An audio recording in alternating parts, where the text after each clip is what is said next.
Okay guys, what I have for you here is a series of 2 lessons on what we call index laws. And what these are essentially is little tricks for ways to deal with expressions that have powers in them. So anything that looks like this.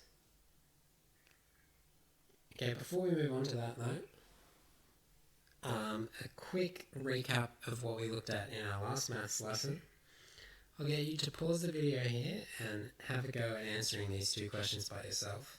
And when you come back in a second, I'll show you what the answers are. So 6 to the power of 8 means 6 times by itself 8 times.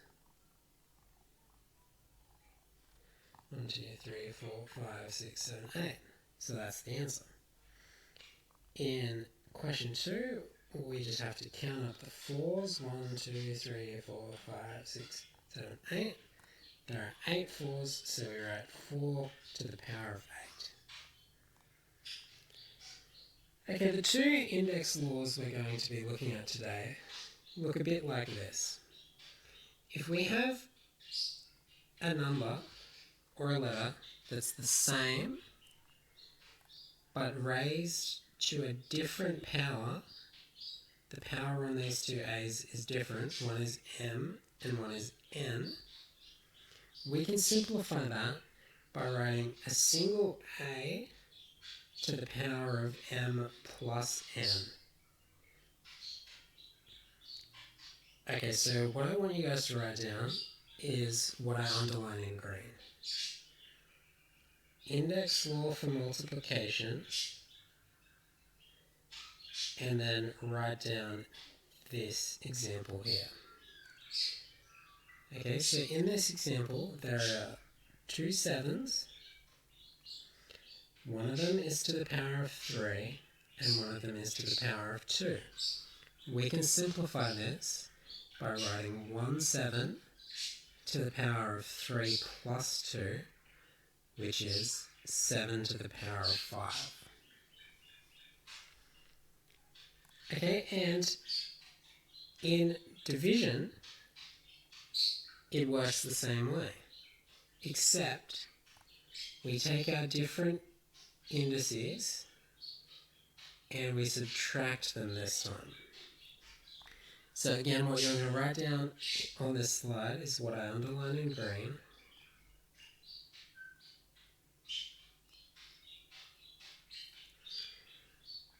Now, a good tip for doing these division questions is, instead of writing it this way, write it as a fraction. Because then it's easy to recognize that you take the top index and you subtract the one on the bottom. It becomes this, 5 minus 3, which simplifies to a 2. Let's put this into practice, and I think it will become quite clear how it works. Okay, looking at the first example here, 5 to the power of 3 times 5 to the power of 7 times 5 to the power of 2. What we can do here is we can write a single 5, and then we just need to add up all the powers. 3 plus 7 plus 2. Now 3 plus 7 plus 2 equals 12. Okay, if we look at part B now, 5 to the power of 3 times 5 to the power of 4. Again, it's exactly the same process. We add up these 2 numbers, and that becomes our new power.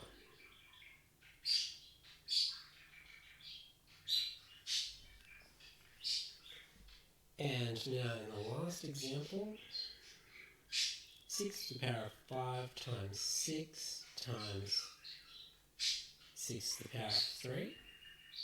We just add up all these numbers. Now, you'll notice that I put a line here under an empty this space. A 6 like this by itself is really this. 6 to the power of 1. So when we write this down with just 1 6, it's going to be 5 plus 1 plus 3, which is going to be 6 to the power of 9. And now looking at division, 5 to the power of 7 over 5 to the power of 3. We simplify that by taking this top number and minusing this bottom number.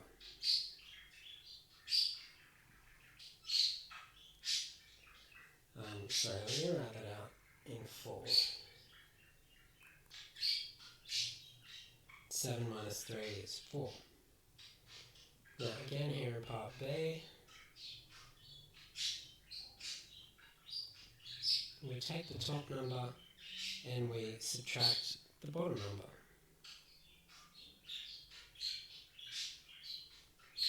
20 minus 5 is 15. Okay, and now for the third example.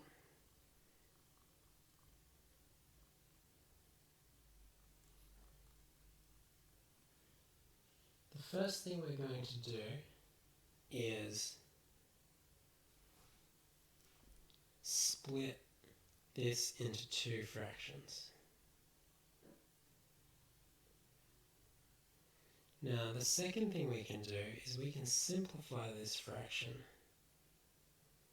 by dividing top and bottom by 2. So what we end up with is 5 over 2 here. And we can simplify this fraction by taking 6 and minusing 2. So that becomes 5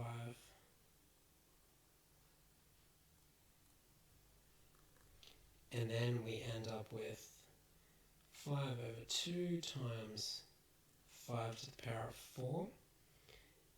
And now we have a multiplying powers.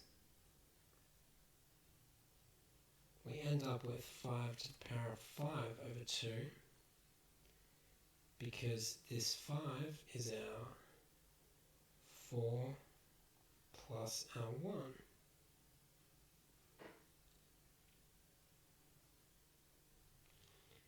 Okay, so now you guys are going to go onto your textbook and do these 2 questions. Thanks, guys.